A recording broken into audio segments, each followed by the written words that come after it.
Banswara news channel से मिर्जा हिंदुस्तानी की report. Doctor Nagendra विधि महाविद्यालय बांसवाड़ा में काल्पनिक वाद के माध्यम से मॉक ट्रायल का आयोजन किया गया। भारतीय दंड संहिता की धारा 304 बी एवं 208-34 के संबंध में दहेज हत्या के मामले में विचारण किया गया, जिसमें न्यायाधीश की भूमिका विभा चंद्रावत ने निभाई, तो वहीं अधिवक्ता सीना गांधी, शारिक मोहम्मद, मुकेश वडलिया, आनंद गुजर आदि ने वादी तथा परिवादी की ओर से पैरवी की। विधि के छात्र तथा वकालत का अध्ययन कर रहे वकीलों द्वारा प्रायोगिक ज्ञान ग्रहण हेतु मॉक ट्रायल किया गया, जिसका आयोजन doctor Dinesh Kumar, doctor Om Prakash, doctor अपरा के निर्देशन में किया गया। देखते हैं दहेज केस मामले के अंश बांसवाड़ा न्यूज के संग। फोन आया और बोला सेठ सेवक राम और उसके बेटे जितेंद्र और माया देवी ने मेरी बेटी उर्मिला का हत्या कर दी गई है। जब मैं जाके मैंने देखा तो मेरी बेटी उर्मिला का लाश फांसी के फंदे पर लटकी हुई पाई और मैंने उनके शरीर पर देखा तो मारपीट के निशान थे। मैं फिर थाने में जाके श्रीमान रिपोर्ट लिखवाई। क्या इससे पहले कभी दहेज की मांग की गई थी? जी श्रीमान, वो आए भी मेरी बेटी के साथ मारपीट करते थे और वो दहेज की मांग करते थे। अच्छा, ये एफआईआर आपने लिखवाई है? जी श्रीमान, ये मैंने ही लिखवाई है। और ये हस्ताक्षर? जी श्रीमान, के हस्ताक्षर मेरे ही। श्रीमान, मुझे कुछ नहीं पूछना। अधिवक्ता महोदय, बचाव पक्ष की ओर से प्रति परीक्षा प्रारंभ कर रही है। देखो पंडित जी, आपको अपनी बेटी की पत्नी की सूचना कौन से प्राप्त हुई थी? श्रीमान, ये सही बात है। मैंने मेरी बेटी की हत्या के बारे में सूचना फोन के द्वारा प्राप्त हुई थी। ये एफआईआर देखिए, जो रिपोर्ट आपने पुलिस को दी उसको लिखावट आपकी नहीं, वो किसी और की। जी श्रीमान, लिखावट मैंने की है, पर हस्ताक्षर मेरे। आपने अपनी पुत्री की हत्या करते तो किसी को नहीं देखा था? जी श्रीमान, नहीं देखा। देखो पंडित जी, आपकी पुत्री पागल थी, उसे पागलपन के दौरे पड़ते थे, इस कारण उसने आत्महत्या की।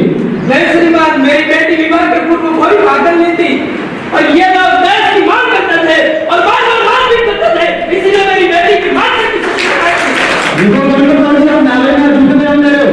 नहीं श्रीमान, ये व्यक्ति ये लोग हमारी बेटी की मारपीट करते थे, मेरी बेटी के साथ हत्या कर दी लोगों ने। इन हत्यारों को मेरी बेटी के तो मुझे नहीं।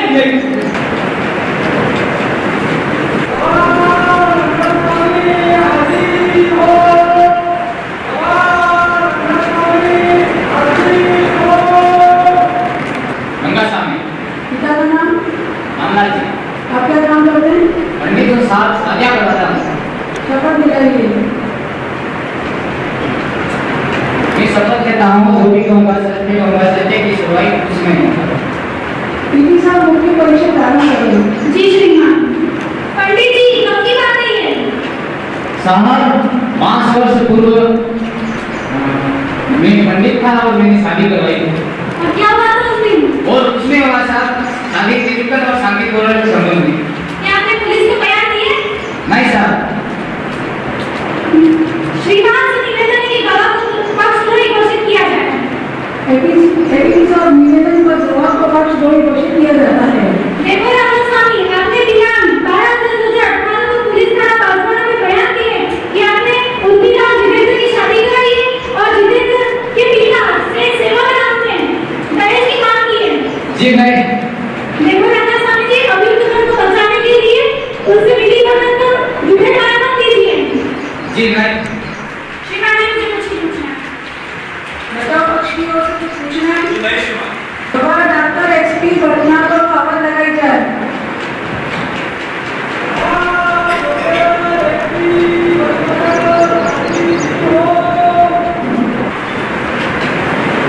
आपका नाम?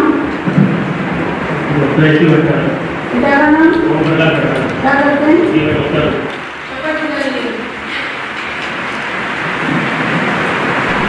डॉक्टर साहब आप 5 अक्टूबर 2018 को कहाँ पर कार्यरत हैं? ये दिनांक 5 अक्टूबर 2018 को एमडी हॉस्पिटल बांसवाड़ा में मेडिकल ड्यूटी से पत्र कार्यरत था। क्या आपने उस दिन किसी मृतिका का पोस्टमार्टम किया था? वकील साहब मुझे याद नहीं है, 2-3 साल पहले की बात, आप 15 दिन की बात। देखिए डॉक्टर साहब 15 हाँ वकील साहब जी, मैंने दिनांक 5/10/2018 को उर्मिला नामक महिला का पोस्टमार्टम किया, पोस्टमार्टम रिपोर्ट तैयार की। ये पोस्टमार्टम रिपोर्ट पर ए से भी आपकी क्या हस्ताक्षर है? हाँ श्रीमान, ये पोस्टमार्टम रिपोर्ट पर ऐसे भी मेरे हस्ताक्षर और तीसरी मेरा है। तो आपकी राय के अनुसार मृतिका की मृत्यु का क्या कारण रहा होगा? मेरी राय में मृतिका की मृत्यु का एचपी से अर्थात मृतक का गला घोटना है। श्रीमान जी बचाव पक्ष की ओर से प्रतिपरीक्षा प्रारंभ करें। देखिए डॉक्टर साहब, रात उर्मिला की मृत्यु से पूर्व भी आपने उसकी चोटों का परीक्षण किया था, तो उसमें आपने नहीं बताया कि उसकी चोटें गंभीर और जानलेवा है। यह बात ही वकील साहब की मैंने तो चोटों का परीक्षण किया, गंभीर जानलेवा नहीं बताई, और मेरे द्वारा एक्सरे निकाला, बाद में उसकी मृत्यु हुई। देखिए डॉक्टर साहब, यदि मृतिका उर्मिला अगर स्वयं फांसी के फंदे पर लटक कर आत्महत्या करे तो भी उसकी मृत्यु का कारण हो सकता है। जी वकील साहब, हो सकता है, आप सही कह रहे हो। मुझे से आगे पीपी साहब, आपको कोरोना परीक्षा में कुछ कहना है? देखिए डॉक्टर साहब, आपने मृतिका का जब पोस्टमार्टम किया तो उसके गले पर कोई निशान आया है? हाँ, मैंने पोस्टमार्टम किया, जब गले पर वो टाइप का लिखा था। तो सामान्यतः ये फांसी लगाते हैं कोई तो किस तरीके के निशान आते हैं? फांसी अगर कोई लगाता है तो उसके शरीर पर भी टाइप का निशान आता है। क्या आपने अन्य चोटों के बारे में पोस्टमार्टम रिपोर्ट में बताया है? मेरे द्वारा प्रदर्शन रिपोर्ट में अन्य चोटों का विवरण दिया गया। वो चोटें किस तरीके की थी? वो छोटे साधारण कोई व्यक्ति अगर किसी के साथ मारपीट करे उससे संबंधित चोटें। ठीक है मैम, जैसा है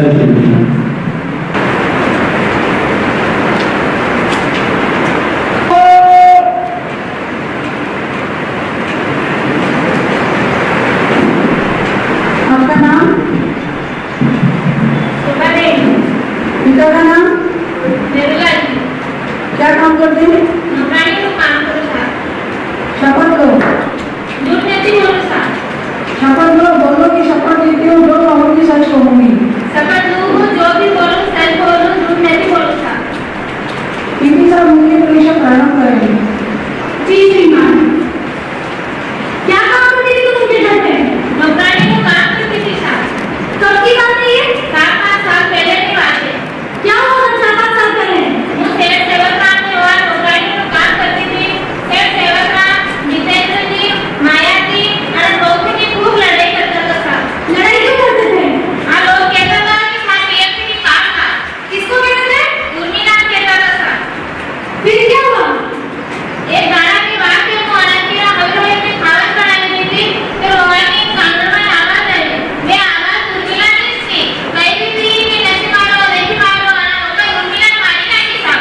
इसके अलावा और कुछ बात होती? मेरी बात तो साहब। श्रीमान जी, अब मुझे कुछ बचाव पक्ष की ओर से प्रतिपरीक्षा में कुछ पूछना है?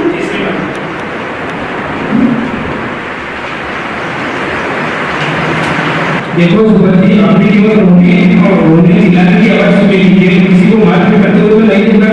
हाँ वकील साहब। देखो सुभद्री, आप आज झूठ बोल रही हो। आपने किसी को रोने चिल्लाने की या मारपीट पीटने की आवाज नहीं सुनी। आपको सेठ सेवकराम जी ने कौन से नौकर रखा था? आपको सेठ सेवकराम जी से झगड़ा किसी तरीके से झूठ बोल रही हो। ना साहब, झूठ नहीं बोलती। जिससे मार दिया। पीपी साहब, आप कोरोना परीक्षा करनी चाहते हैं? जी नहीं श्रीमान। वो खड़े करके नहीं हो साहब। अच्छा, पूरा लगाइए।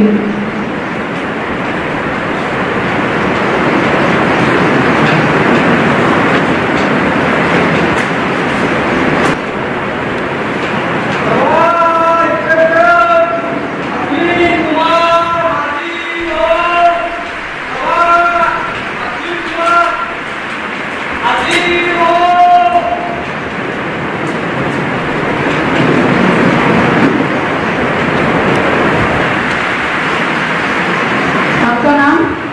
अजित कुमार। पिता का नाम? दिलीप कुमार। क्या काम करते हैं? मैं पुलिस थाना कोतवाली में एसओ के पद पर कार्यरत हूँ। शपथ दिलाइए। जो कहूँगा सच कहूँगा, सच का नाम दीजिएगा। पीपी साहब, मुख्य परीक्षा प्रारंभ करें। जी जी। क्या आपने उस दिन किसी पत्रिका के रिपोर्ट में अपेक्षा किया था? जी हाँ। और क्या पाया आपने उस रिपोर्ट में? जी दिनांक 5 अक्टूबर 2018 को उर्मिला के पिता से जनपदलाल ने एक लिखित में सूचना दी और मैंने उक्त लिखित रिपोर्ट से एफआईआर अंतर्गत धारा 154 दंड प्रक्रिया संहिता प्रथम सूचना संख्या 205/2018 दर्ज कर अन्वेषण प्रारंभ किया। मैं सर्वप्रथम घटना पर गया, घटना का नक्शा मौका तैयार किया तथा उर्मिला की लाश को पोस्टमार्टम हेतु एमजी हॉस्पिटल लाया गया। जब उसका पोस्टमार्टम डॉक्टर एसपी पटना करते किया, डॉक्टर की राय के अनुसार उर्मिला की मृत्यु गला दबाने से हुई। सभी गवाहों एवं बयानों को सीआरपीसी की धारा 161 में दर्ज कर बयानों एवं दस्तावेजों से अंतर्गत अपराध 304 बी 201/34 भारतीय दंड संहिता में प्रमाणित पाए जाने पर माननीय न्यायालय के समक्ष पूछताछ में चार्जशीट पेश है। देखो ये लक्ष्यों का चार्जशीट फर्ज गिरफ्तारी लाख रुपए की ये आपने तैयार की ये होगी सर एक चीज में दी जा रही है। बताओ पक्षियों से प्रतिपरीक्षा प्रारंभ उसके साथ घटनास्थल पर कितने समय बात पहुंचे थे? वकील साहब का घटनास्थल पर लगभग आधे घंटे बाद पहुंचा। इसके साथ आप घटनास्थल पर पहुंचे थे, इससे पहले लाश फांसी के बंधन से जुड़ रही थी। जी हाँ वकील साहब, परंतु क्या जितना पूछा था उतना जवाब दिया इसके साथ। और आपने शोभा देने के अलावा किसी को सब कुछ जवाब नहीं बनाया है। जी हाँ, इसके अलावा कोई अभी मौजूद नहीं था वकील साहब। दूसरी बात मुझे इससे आगे तो कुछ आपने मौके से फर्ज जब्ती नहीं कराई, तो वहां पर घटनास्थल पर ऐसी कोई वस्तु नहीं थी जिससे आपको ये प्रतीत होता हो कि प्रतिमा उर्मिला ने काफी खंडित बंदा स्वयं कराया? नहीं वकील साहब, ऐसी कोई वस्तु पाई गई जिससे ये प्रतीत होता हो कि उर्मिला ने स्वयं ने फांसी लगाई। लाश की जमीन से लगभग कितनी दूरी रही होगी? उर्मिला की लाश से जमीन की दूरी लगभग 3 से 3.5 फीट थी। 3 फीट। अभियुक्त संख्या 1 से सेवक का, अभियुक्त संख्या सेठ माया देवी, अभियुक्त संख्या 3 जितेंद्र आपके विरुद्ध चार्ज कि आपने दिनांक 5/2/2018 को श्रीमती उर्मिला की जलालाबाद में हत्या कर दी। यह हत्या दहेज में बाल आकर नहीं देने के कारण की थी और साक्ष्य मिटाने के लिए लाश को रस्सी से लटका दिया। हमने कोई अपराध नहीं किया। गवाह नहीं थे आपके विरुद्ध पता नहीं चला। और कुछ कहना है आपको? हम निर्दोष है बताया जाए। बताओ उसमें चार्ज पेश करना चाहते हैं? हाँ सर। पेश करके बताओ पक्षियों से चार्ज नोट किए जाए।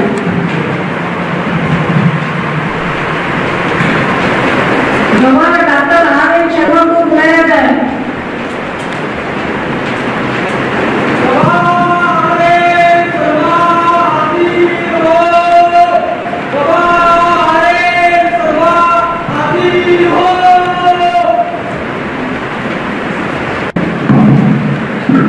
आपका नाम? डॉक्टर अभय शर्मा। पिता का नाम? आरके शर्मा। क्या काम करता है? अभी चिकित्सक घटना पक्ष के अधिकृत शपथ लीजिए। मैं शपथ लेता हूँ जो कहूँ घटना पक्ष के अधिकृत अपनी कार्य प्रारंभ करें।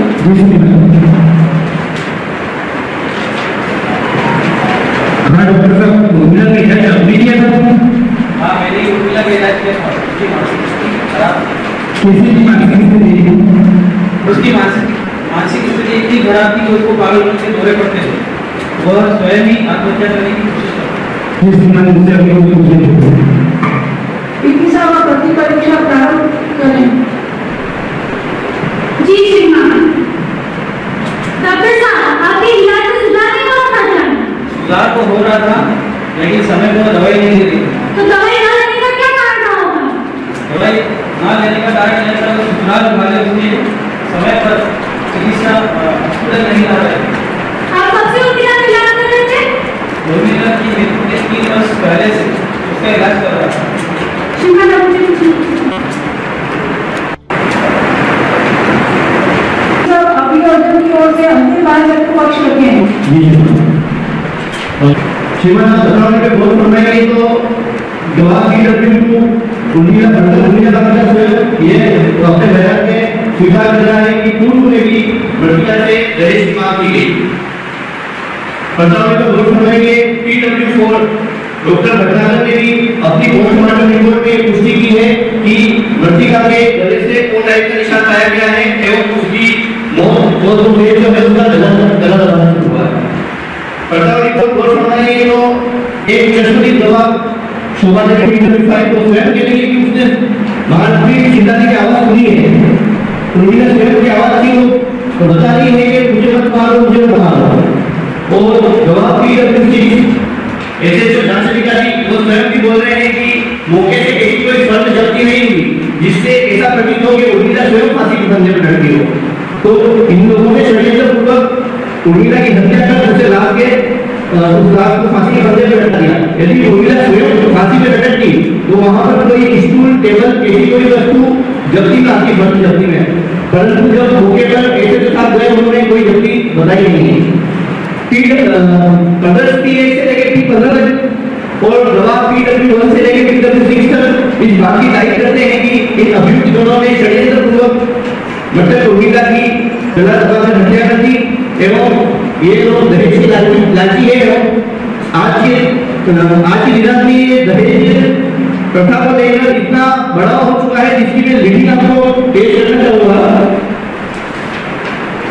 ये देखिए सुप्रीम कोर्ट की कुछ रूलिंग है जिसमें माया देवी बनाम स्टेट ऑफ हरियाणा 1986 SC 482 इसके अंदर आप देखेंगे श्रीमान की इसी से मिलता जुलता मुकदमा है। इसके अंदर सुषमा बाबू ने दहेज करने के बाद पीड़िता के साथ मारपीट की एवं उसकी हत्या कर दी और दहेज प्रथा और दहेज की मांग करना ये एक सामाजिक बुराई है।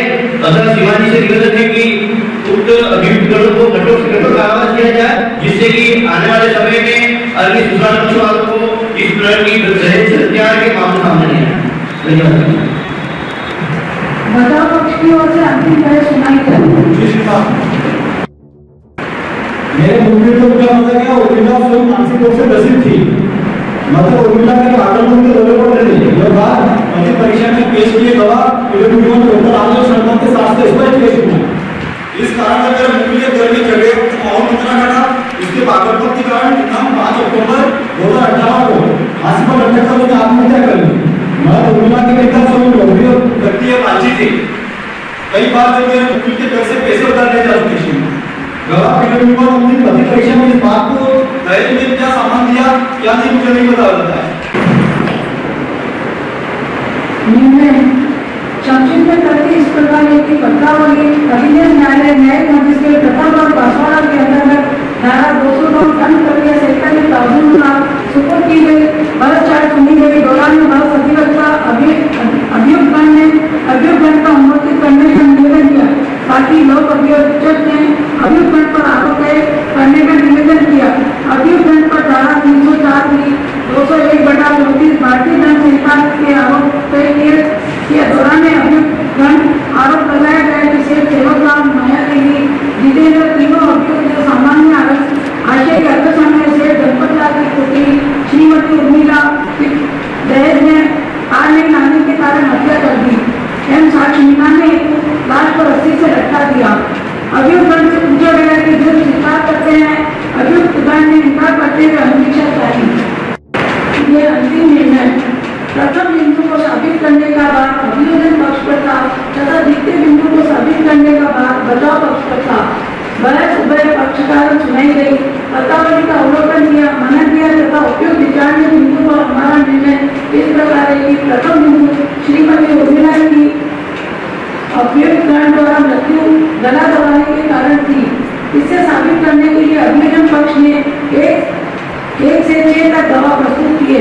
दौरान बस विद्वान लोग अभियोजक ने तर्क दिया कि P4 एंड ब्रदर्स 4 से स्पष्ट है कि उर्मिला की हत्या अभियुक्तगण ने की है और मृत्यु का कारण गला दबाने से रहा तथा P4 ने अपनी पोस्टमार्टम रिपोर्ट में मृतका के शरीर पर गंभीर चोटों के निशान होना बताया तथा पुनः परीक्षा में मृतका के गले पर वो टाइप का निशान होना बताया जो गला तोड़ने पर हो सकता है तथा प्रतिपक्ष की तरफ से DW1 से प्रति परीक्षा में ये साबित किया गया कि मृतका की मानसिक स्थिति विवाह के बाद खराब हुई थी तथा अभियुक्तगण समय पर इसे इलाज नहीं लाते थे। घटना के एक माह तक तस्मदी गवाह P5 घटना की सुबह मारपीट और मृतका की चिल्लाने की आवाज सुनी तथा अपनी मुख्य परीक्षा में अभियुक्त द्वारा दहेज की मांग तथा मृतका से मारपीट की बात बताई।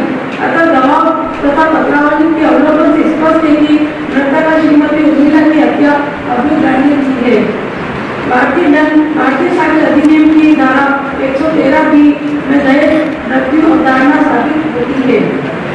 द्वितीय बिंदु की क्या मृतका उर्मिला ने सिर्फ आत्महत्या की? बचाव पक्ष से वकील साहब ने DW1 डॉक्टर RS शर्मा को परीक्षित कराया जिसने मृतका को साबित बताया। DW1 की प्रति परीक्षा में अभियोजन अभिव्यक्त द्वारा पूछे गए समय पर इलाज नहीं करवाने की बात को स्वीकार किया। दौरान में प्रतिपक्ष में प्रतिवक्ता द्वारा मृतका के पिता को लोभी और लालची व्यक्ति बताया तथा पैसे उधार लेने की बात कही, परंतु इसे साबित करने के लिए कोई गवाह प्रस्तुत नहीं किया और अभियोग को निर्दोष बताया। परंतु सारी पत्रावली तथा गवाहों को देखते हुए दहेज मृत्यु का अपराध होना साबित हुआ है। आदेश अभियुक्त सेठ सेवक राम जितेंद्र माया देवी